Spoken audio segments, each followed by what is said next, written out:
Que la paix, la lumière et la présence d'Allah soient avec vous, chers frères et sœurs en islam. Qu'Allah apaise vos cœurs, éclaire vos esprits et vous guide vers ce qui est le meilleur pour vous ici-bas et dans l'au-delà. Il arrive parfois que le cœur se fatigue sans raison apparente. On prie, on avance, on espère. Mais quelque chose résiste, comme si l'âme sentait que certains combats ne doivent pas être livrés, que certaines portes ne s'ouvrent pas par la force, mais par la sagesse et la patience.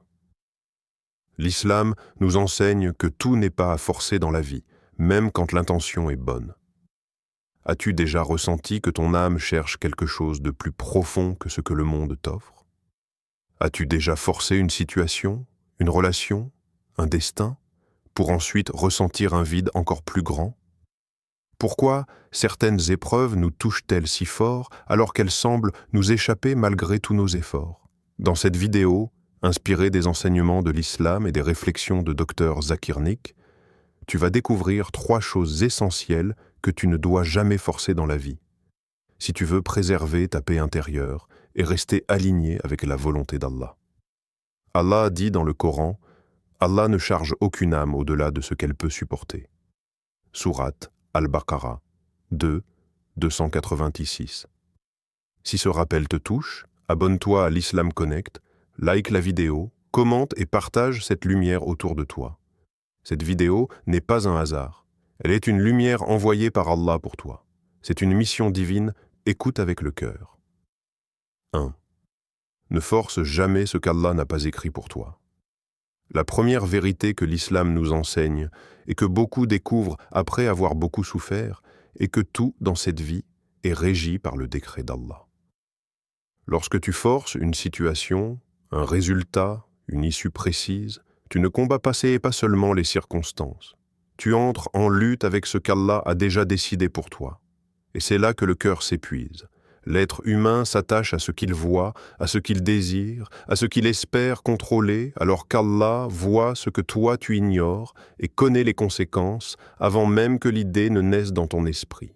Beaucoup de douleurs intérieures viennent de cette illusion de contrôle.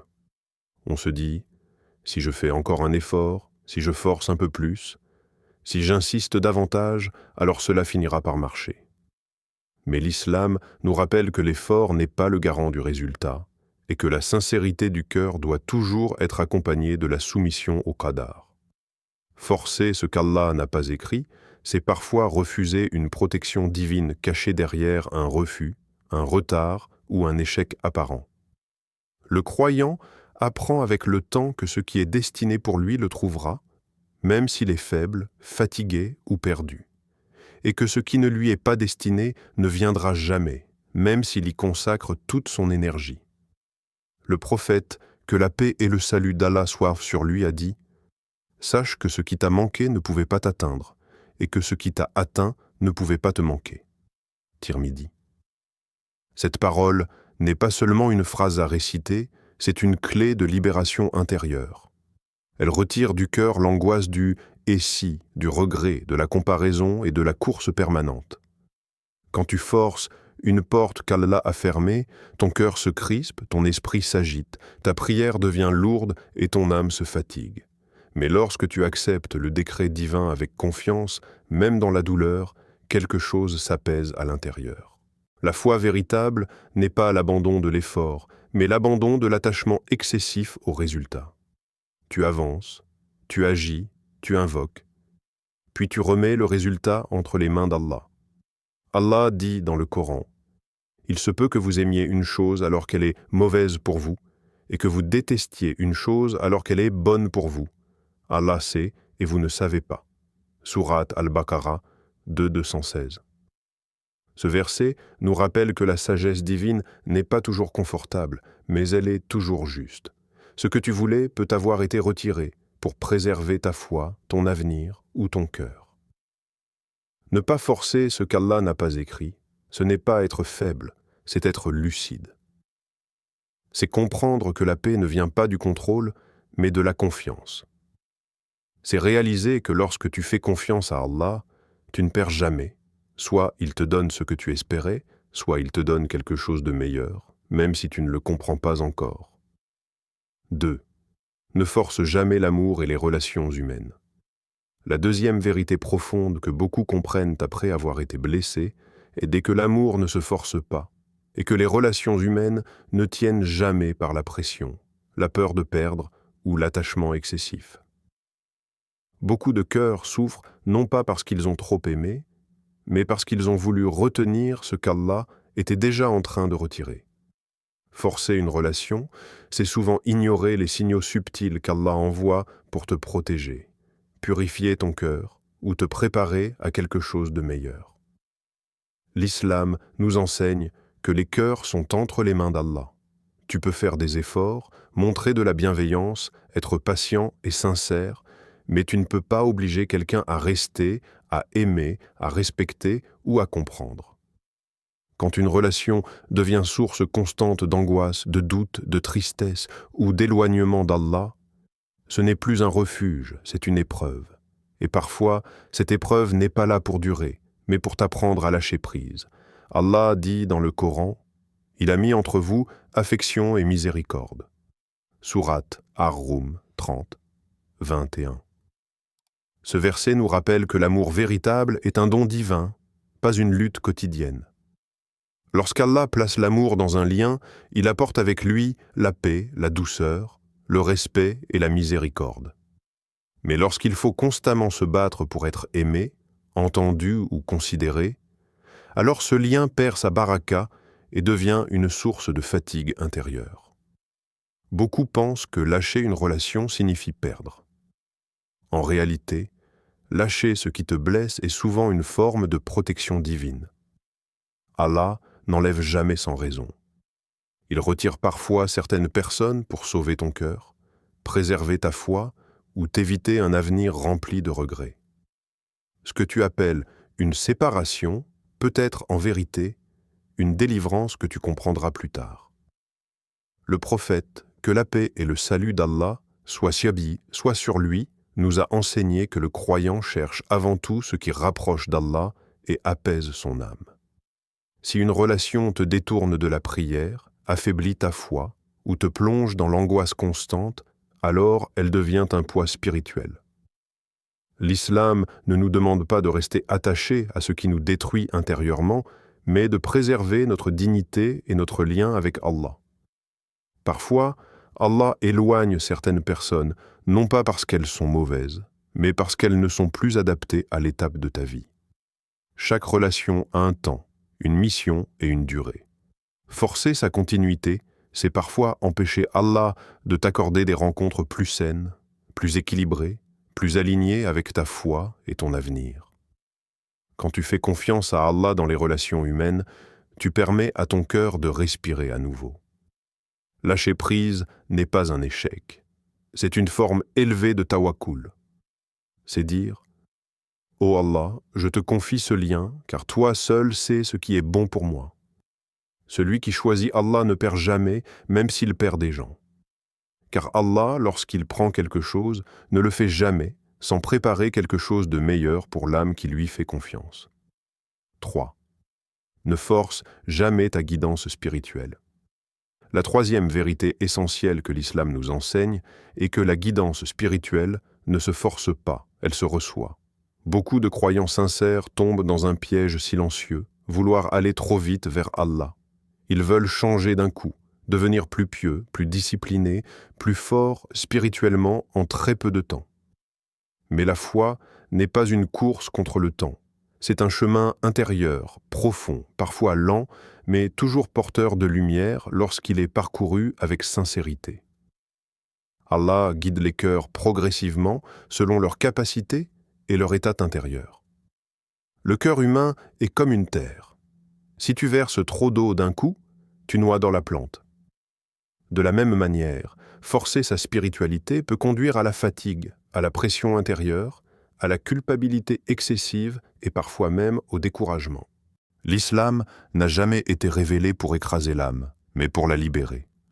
Le prophète, que la paix et le salut d'Allah soient sur lui, a dit « Cette religion est facile, et nul ne la rendra dure sans qu'elle ne le domine. » Bukhari. Cette parole est un avertissement plein de miséricorde. Lorsque la pratique devient lourde, mécanique, sans présence du cœur, elle perd son essence. Allah ne cherche pas la quantité de tes actes, mais la sincérité qui les accompagne. Une seule prière faite avec humilité et concentration vaut plus que des dizaines accomplies sans âme. Beaucoup pensent que la guidance signifie ne plus tomber, ne plus douter, ne plus faiblir. Mais en réalité, la guidance, c'est toujours revenir à Allah, même après une chute. Le cœur guidé n'est pas celui qui ne trébuche jamais, mais celui qui se relève sans se détourner d'Allah. Forcer la perfection mène souvent à la déception, car l'être humain reste humain avec ses limites et ses fragilités. Allah aime la constance, même petite. Le prophète, que la paix et le salut d'Allah soient sur lui, a enseigné que les œuvres les plus aimées d'Allah sont celles qui sont régulières, même si elles sont modestes. Une invocation quotidienne, une prière accomplie avec attention, quelques versets récités avec le cœur présent peuvent transformer une vie entière. La guidance n'est pas dans l'excès, elle est dans la fidélité silencieuse. Approche-toi d'Allah avec douceur, comme on s'approche d'une lumière dans l'obscurité. N'exige pas de ton cœur ce qu'il ne peut pas encore porter. Laisse le temps à la foi de s'enraciner. Allah connaît ton intention, tes luttes invisibles et tes efforts secrets. Chaque pas, même lent, est vu et récompensé. Lorsque tu cesses de forcer ta guidance, tu permets à la lumière d'Allah d'entrer naturellement dans ton cœur. Elle éclaire progressivement tes pensées, tes choix et ton comportement. Et sans même t'en rendre compte, tu changes, non par contrainte, mais par amour, par confiance et par proximité avec Allah. 4. Ne force jamais les épreuves à disparaître trop vite. La quatrième vérité profonde que l'islam nous enseigne est que les épreuves ne sont pas toujours des punitions, mais souvent des purifications. L'être humain déteste naturellement la douleur, l'attente et l'incertitude. Dès qu'une difficulté apparaît, le cœur demande une seule chose, que cela s'arrête vite. Pourtant, forcer la disparition immédiate d'une épreuve, c'est parfois refuser la sagesse qu'Allah a placée à l'intérieur de cette difficulté. Dans l'islam, l'épreuve a un rôle précis. Elle révèle ce que la facilité ne montre jamais. Allah dit dans le Coran, « C'est par l'épreuve qu'Allah distingue ceux qui sont sincères. » Sourate Al-Ankabut 29:2. Ce verset nous rappelle que les difficultés ne viennent pas pour détruire le croyant, mais pour révéler la profondeur de sa foi, la sincérité de son attachement à Allah et la solidité de sa patience. Sans épreuve, certaines qualités resteraient cachées dans le cœur. Lorsque l'épreuve arrive, beaucoup cherchent immédiatement une sortie, parfois à n'importe quel prix. Mais toutes les portes ouvertes ne sont pas des délivrances, et toutes les solutions rapides ne sont pas des bénédictions. Il arrive qu'Allah maintienne une épreuve non par colère, mais par amour, afin de purifier le cœur, d'effacer des péchés ou de corriger une direction intérieure. Le prophète, que la paix et le salut d'Allah soient sur lui, a enseigné qu'aucune fatigue, tristesse ou douleur n'atteint le croyant sans qu'Allah n'efface par cela une partie de ses fautes. Forcer une épreuve à disparaître trop vite peut aussi empêcher la guérison intérieure. Certaines blessures ont besoin de temps pour révéler leur message. Certaines douleurs sont là pour détacher le cœur de ce qui n'était pas sain, pour renforcer la reliance à Allah ou pour apprendre la patience véritable. L'islam ne nous demande pas d'aimer la souffrance, mais de lui donner un sens à travers la foi. Lorsque tu acceptes l'épreuve avec patience, elle perd peu à peu son pouvoir sur ton âme. Elle ne contrôle plus ton cœur, elle ne t'écrase plus intérieurement. Elle devient une école silencieuse où Allah t'enseigne la confiance, l'humilité et la dépendance sincère envers lui. La patience n'efface pas la douleur immédiatement, mais elle transforme la manière dont tu la portes. Allah est Al-Latif, le subtil. Il agit avec douceur, même à travers ce qui semble dur. Derrière chaque épreuve se cache une sagesse invisible au premier regard. Parfois, Ce n'est qu'après être sorti de la difficulté que l'on comprend pourquoi elle était nécessaire. Ce qui semblait insupportable devient alors un tournant décisif vers une version plus forte et plus lumineuse de soi-même. Ce n'est pas la durée de l'épreuve qui définit sa valeur, mais ce qu'elle transforme en toi. Une épreuve courte peut laisser des traces profondes, tandis qu'une épreuve longue peut purifier entièrement le cœur. Lorsque tu cesses de forcer la fin de la difficulté et que tu la confies à Allah, elle devient une passerelle vers une foi plus mature, plus ancrée et plus sincère. 5. Ne force jamais le temps d'Allah. La 5e vérité, peut-être la plus difficile à accepter pour le cœur humain, est que le temps d'Allah ne se force jamais. L'être humain est pressé par nature. Il veut comprendre vite, obtenir vite, guérir vite, réussir vite. Mais Allah, lui, agit avec une sagesse parfaite, hors de nos calculs et de notre impatience. Ce qui tarde n'est pas forcément refusé, et ce qui n'arrive pas maintenant peut être en train d'être préparé avec une miséricorde immense. Dans l'islam, le retard n'est jamais vide de sens. Allah dit « Peut-être détestez-vous une chose alors qu'elle est un bien pour vous » Sourate Al-Baqarah 2, 216. Ce verset nous enseigne que notre perception est limitée. Ce que nous appelons attente peut être une protection et ce que nous appelons retard peut être un acte d'amour divin. Allah voit les conséquences là où nous ne voyons que le moment présent. Forcer le temps d'Allah, c'est vouloir récolter avant que la graine ne soit prête. C'est demander un résultat alors que le cœur n'a pas encore été façonné pour le porter. Certaines bénédictions, si elles arrivaient trop tôt, deviendraient des épreuves. Certaines réponses tardent parce que Allah prépare ton caractère, renforce ta foi, purifie ton intention ou t'éloigne d'un mal que tu ne perçois pas encore. L'attente est l'un des plus grands tests de la foi. Elle révèle la profondeur du tawakkul. Continuer à invoquer sans voir de réponse immédiate, continuer à espérer sans se plaindre, continuer à croire sans exiger, voilà une adoration silencieuse que peu maîtrisent. Le prophète, que la paix et le salut d'Allah soient sur lui, nous a appris qu'Allah répond aux invocations, soit en accordant ce qui est demandé, soit en repoussant un mal, soit en réservant une récompense meilleure pour l'au-delà. Lorsque tu fais confiance au temps d'Allah, ton cœur cesse de s'agiter. Tu n'es plus en guerre avec le futur. Tu comprends que chaque chose arrive exactement au moment où ton âme est prête à la recevoir. La maturité spirituelle, ce n'est pas d'obtenir rapidement, mais de rester droit pendant l'attente. La patience n'est pas une passivité, c'est une force intérieure qui maintient la foi vivante même dans le silence. Allah est Al-Hakim, le sage. Il ne retarde jamais sans raison et il n'accélère jamais sans bienfait. Le temps qu'il choisit est toujours le meilleur, même lorsqu'il contredit nos désirs. Plus tu acceptes son timing, plus tu te libères de l'angoisse, de la comparaison et de la frustration.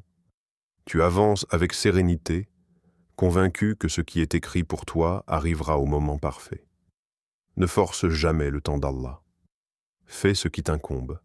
Invoque avec sincérité, puis confie le reste à celui qui connaît ton passé, ton présent et ton avenir. Dans cette confiance silencieuse se trouve une paix que rien ni personne ne peut enlever. Chers frères et sœurs, aujourd'hui, ce rappel nous enseigne une vérité essentielle. La paix ne se trouve pas dans le contrôle excessif, mais dans la soumission confiante à Allah. Ne force pas ce qu'Allah n'a pas écrit, ne force pas les cœurs, ne force pas ta foi, ne force pas les épreuves à disparaître, et surtout, ne force jamais le temps d'Allah. Quand tu lâches ce que tu ne peux pas maîtriser, Allah te donne ce que tu n'imaginais même pas. La foi véritable n'est pas l'absence de douleur, mais la certitude qu'Allah est présent dans chaque étape. Celui qui marche avec Allah ne marche jamais seul. Si cette parole a touché ton cœur, abonne-toi à l'Islam Connect, partage cette vidéo et fais circuler cette lumière autour de toi. Peut-être qu'à travers toi, Allah apaisera le cœur de quelqu'un d'autre. Merci d'avoir pris ce temps. Merci d'avoir ouvert ton cœur à ce rappel. Qu'Allah t'accorde la paix intérieure, la clarté et une confiance inébranlable en lui. Allah dit, en vérité, c'est par l'évocation d'Allah que les cœurs s'apaisent.